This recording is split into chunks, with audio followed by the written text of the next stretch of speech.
What I want to do with that is to make sure that it's not still sticking down like that. It's going to want to fall down because one piece is going to want to go up and the other piece is going to want to fall down. So when you do your hat, make sure that you're using a matching piece of yarn, and I'll show you how to disguise it. So we saw how that we could see that yarn there.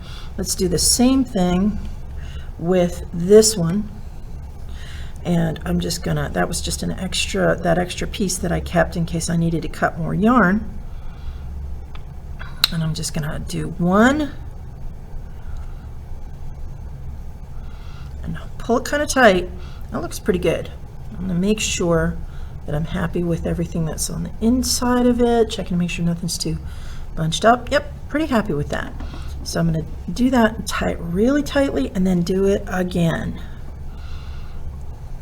so that it'll stay put.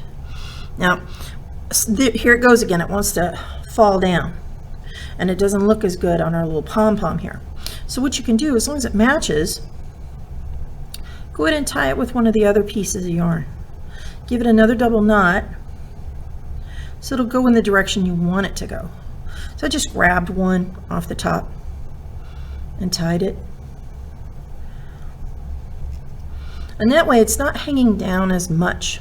All right, so the last part is going to be trimming the pom-pom part. Now this is going to be a bit messy, so you want to make sure that you're not going to be making a huge mess somewhere. Make sure that when you're getting ready to cut this, that you don't spread them out all over the place, because you got to collect them all and throw them out.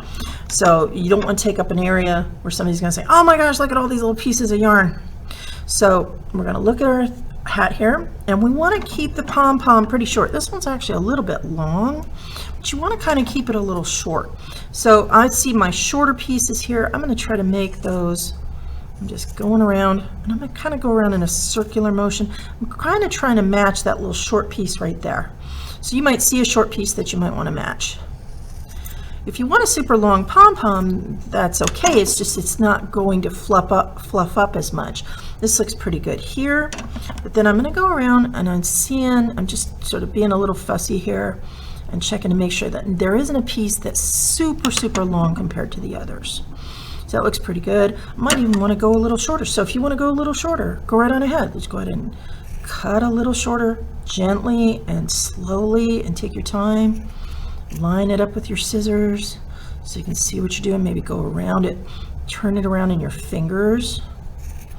So shorter actually, you might say, oh, I don't want it to be short, I want it to be really huge and long. But shorter actually makes it look a little fuller than if it's long. This one's kind of all over the place, which is fine. And this one, it looks a little bit fuller, even though it's just about the same kind of yarn. So it depends on what you're going for, but you made a pom-pom on the top. And if you have them available, you can go ahead and just take a cotton ball or other piece of cotton that you might have that you're not using, and just push it in to help that little hat part stick up. Okay, so one last time on our pom-poms, we're just going to go ahead and trim. I went ahead and used the red and black yarn here so you could sort of see what a striped one would look like. I did 3 loops of red and 3 loops of black, and then red and then black again, and I just made them 3 all the way around so that each time I used them I can see 3 loops. Flipped it on through, and this is what the pom-pom looks like, which I think looks pretty great. So I'll go ahead and trim this off slowly and gently, taking my time and just looking through. And then I want to see if something looks a little longer, maybe make it a little bit shorter until I'm happy with it. So a long pom-pom looks really nice. This one was a little bit shorter. This is the worsted yarn, and it's not as full and fluffy as regular acrylic yarn, but I still think it looks really cute. And then so this one's a little bit shorter and fuller. And this one is a little bit longer and a little bit all over the place, but decide which one that you want yours to look like. And then if you have it, go ahead and put a piece of cotton in if you want to, just to help that hat to sort of stick up just a little bit like it's on somebody's head. All right, so that's it for this project. And don't forget that you need the toilet paper rolls if you're going to make the other project as well. So you can make, with what's left of your tube, you could make either more hats, or you can do the snowflake project with the cut paper towel or toilet paper rolls. Have a great day, and don't forget, you need to send me a photo of your hat and turn it on in to me while we're on virtual, because if I don't have a photo, I don't know that you completed your project. Don't just tell me that you did.